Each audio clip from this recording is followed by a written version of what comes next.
मध्य प्रदेश के राज्यपाल के निधन पर शोक संवेदना व्यक्त करते हुए पूर्व मंत्री पीसी शर्मा ने कहा कि राज्यपाल जननेता थे और समर्पण भाव के साथ राजनीति करते थे। मैं और हमारी पार्टी उनके चरणों में अपनी शोक संवेदना व्यक्त करते हैं। मध्य प्रदेश के महामहिम राज्यपाल लालजी टंडन साहब 40 दिन तक बीमारी से लड़ाई लड़ते रहे, वेंटिलेटर पे भी रहे।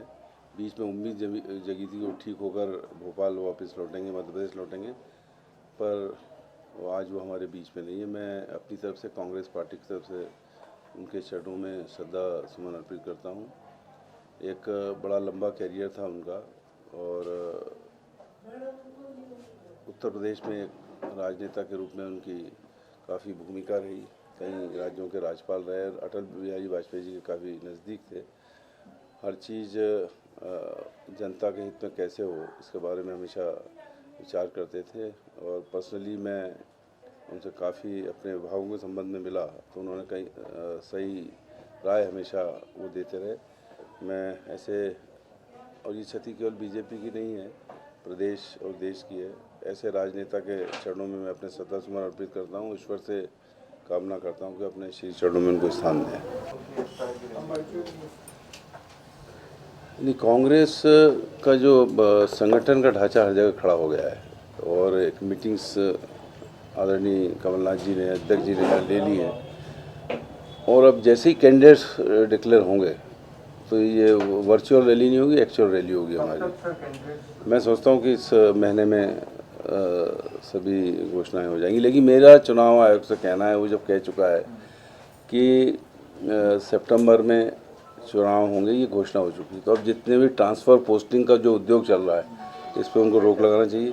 जो भी वित्तीय स्वीकृतियाँ मिल रही, चाहे इन जिलों में या पूरे मध्य प्रदेश में इसका प्रभाव पड़ेगा, इन सब पे रोक लगाना चाहिए और जो भी आचार संहिता में जो नियम है उस सबका आज से ही पालन कर देना चाहिए, क्योंकि उन्होंने घोषणा कर दी है कि चुनाव सितंबर में। उनसे एक ही निवेदन है संघ की मीटिंग में, वो ये बताएंगे कि देश में और प्रदेश में जो कोरोना लगातार फैलता जा रहा है, लोगों की जान जा रही है और संक्रमण जो है कम्युनिटी संक्रमण की ओर बढ़ रहा है, ऐसा विशेषज्ञों का कहना है। इस पे वो करें और ये इस पे बताएं इन सरकारों को कि जो लोग बेरोज़गार हो गए इनको रोज़गार कैसे मिलेगा। ये चर्चा करें कि जो एक महंगाई लगातार बढ़ रही है, वो महंगाई पर रोक कैसे लगेगी और रोक लगाने के निर्देश में बिजली के बिल और डीजल पेट्रोल के भाव सातवें आसमान पे हैं। मध्य प्रदेश के कर्मचारियों की सभी मांगें ध्वस्त हो चुकी हैं, कोई सुनवाई कहीं नहीं हो रही। टीचरों को 2-2, 3-3 महीने से पेमेंट नहीं मिला, आउटसोर्स के लोग बाहर कर दिए गए हैं। तो ये इन सब पे भी विचार करके अपनी सरकारों को निर्देश करें कि ये इन आम जनता को राहत दें, कोरोना से भी बाकी चीज़ों से। सर, बीजेपी एक तरफ आते ही ये घोषणा की थी कि हम उनका 1-1 साल का कार्यकाल जो है आते ही जैसा कि प्रसिद्ध है शिवराज जी के बारे में कि घोषणा वीर हैं, घोषणाएं करते हैं, तो इसकी भी उनने ताबड़तोड़ घोषणाएं कर दी कि महापौर और नगरपालिका अध्यक्ष इन सब के कार्यकाल 1 साल के लिए बढ़ा देंगे। इसलिए लोग आज नगरीय प्रशासन मंत्री जी के यहाँ प्रोटेस्ट लेकर आए, पर मैं नहीं समझता हूँ अब क्या है कि आरक्षण की गतिविधियाँ शुरू हो गई है, मामला आगे बढ़ गए। अब प्रशासकीय तौर पर ये होना मुझे संभव नहीं लगता। ये घोषणा थी, वो घोषणा रहेगी। मोहन भागवत जी भी केवल सांची नहीं, पूरी 26 विधानसभाओं में जहाँ चुनाव होंगे, वहाँ के जितने मुदित हैं, जितने मुदित तेजवार मतलब जो चुनाव लड़े हैं पहले, इस सब की भूमिका इसी तरह की रहेगी। इसीलिए तो हम कह रहे हैं कि हम 26 की 26 जीतेंगे और फिर सरकार बनेगी। और इसीलिए कमलनाथ जी ने कहा है कि एक विधायक दल की बैठक होगी, जब गवर्नर हाउस जाएंगे अगली बार तब विधायक दल की बैठक होगी।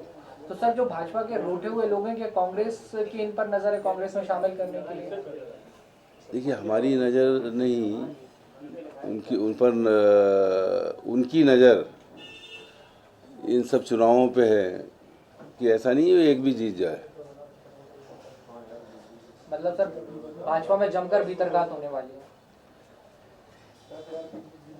वो सब घात लगा के बैठे हैं कि मौका जल्दी से जल्दी आए, और जो उनकी सीटें छीन रहे हैं जो लोग बाहर से आके, दल बदलू लोग जिन्होंने लंबी राशि ले रखी है, तो वो उनको जनता, दो लोग सबक सिखाएंगे इनको, जनता और ये लोग।